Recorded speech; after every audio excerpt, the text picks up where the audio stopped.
My name is Henry Walker. I'm 79 years old, born and raised in Ohio, and I thought I had most of life figured out by now.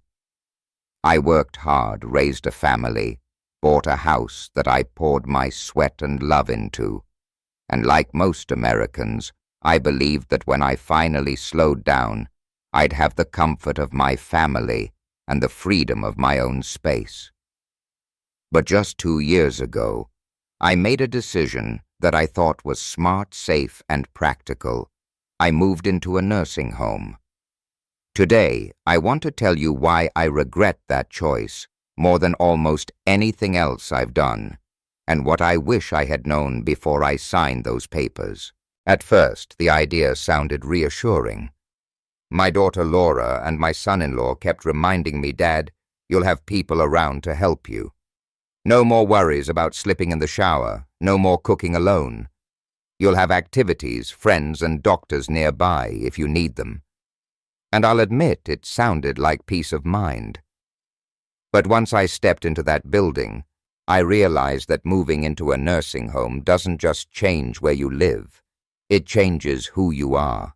The first thing I lost was my independence. Back home, even though I was older, I still lived by my rhythm.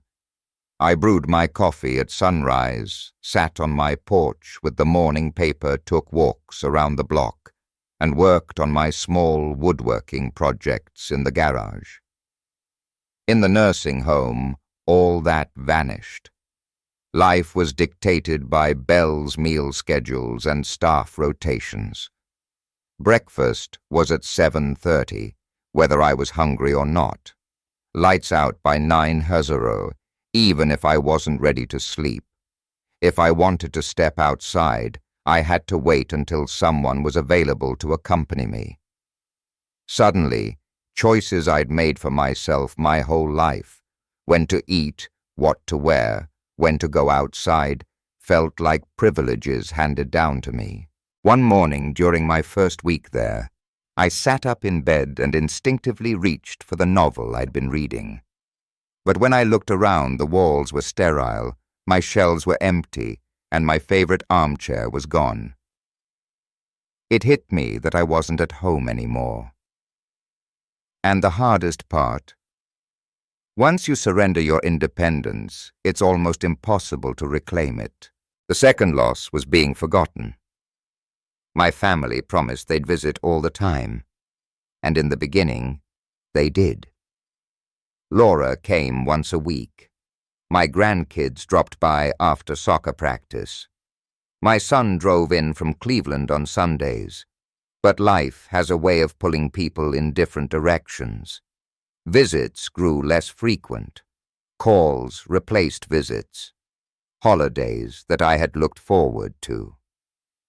Thanksgiving dinners, Christmas mornings were suddenly celebrated without me with just a quick FaceTime call. I remember sitting in the common room one Christmas Eve, watching the door waiting for my family. Instead, I ended up sharing cookies with another resident named Dolores, who had been there for 3 years. She looked at me and whispered, "Don't take it personally. Out of sight, out of mind." And that phrase has haunted me ever since. The third regret was losing my sense of purpose. Back home, I had things to care for: my plants, my tools, my morning walks. They gave structure to my day. In the nursing home, everything was done for me. Laundry, taken care of. Meals prepared. House cleaning, already done. At first, it felt like a relief, but slowly I realized my life had no weight, no responsibility. I wasn't needed for anything. I met George, an 84-year-old retired carpenter. He used to build cabinets and furniture for his neighbors, but here his hands just sat in his lap. One day he told me, "I feel like I'm just waiting." And that's exactly what it felt like, waiting for days to pass, waiting for family to call, waiting for something meaningful to happen that never did. The fourth regret was how fast my health declined. When I moved in, I could walk fine. I wasn't running marathons, but I could get around, cook, and take care of myself. But inside the nursing home, I started moving less. Meals were brought to me. If I needed anything, I pressed a button and help came. It sounds convenient, but the less I did, the weaker I became. After 6 months, climbing out of a chair felt harder. My neighbor Alice, an energetic 81-year-old who swore she'd keep walking every day, was using a walker within months, then a wheelchair. She told me once, "Henry, I feel like I've aged 10 years in half a year." And she was right. In a place designed for safety and convenience, you lose the small daily struggles that actually keep you strong. The fifth regret was the loss of privacy and dignity. At home, I could close the door, take a shower whenever I wanted, or sit in silence with my thoughts. In the nursing home, privacy barely existed. Staff members came and went. Room checks were scheduled. Even using the restroom sometimes meant waiting for assistance. And then there was the issue of roommates. I was lucky to have a kind one, but I met others who shared rooms with people who screamed at night, refused to bathe, or had advanced dementia. Imagine trying to sleep when the person 3 feet away is crying out all night. You feel stripped not just of privacy, but of control over your life. And dignity is hard to lose once it's gone.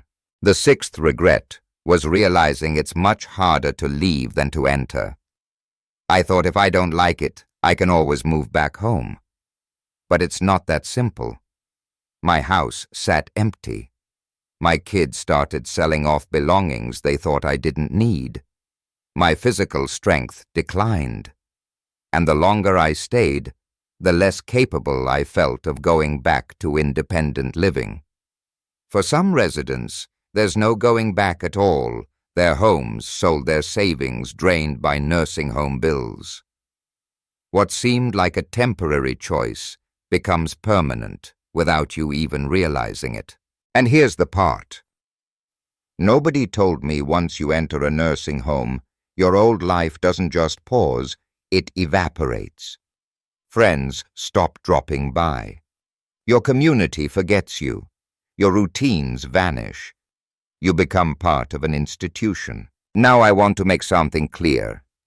Nursing homes are not inherently evil. They serve a purpose. Some people genuinely need the medical care and round-the-clock supervision they provide. But before you or your loved one makes that choice, I beg you to think about what you're trading away. Because the price isn't just financial. It's your independence, your purpose, your dignity, and often your connection to the people you love most. If I could go back, I would have fought harder to stay in my own home. I would have looked into home care services, meal delivery programs, or even moving in with family. I would have explored every other option before giving up my freedom. So if you're standing at that crossroads, ask yourself, is this really the best path, or is it just the easiest? Because the life you have, the routines, the independence, the choices is worth holding on to as long as you possibly can. And if you know someone who is considering this step, share this story with them. Maybe it will give them a moment of pause. Maybe it will spark a conversation that changes their future. Thank you for listening to my story. If you found value here, leave a comment below and share one thing you learned, or tell me how you plan to protect your independence. And please don't forget to subscribe, because stories like these deserve to be told.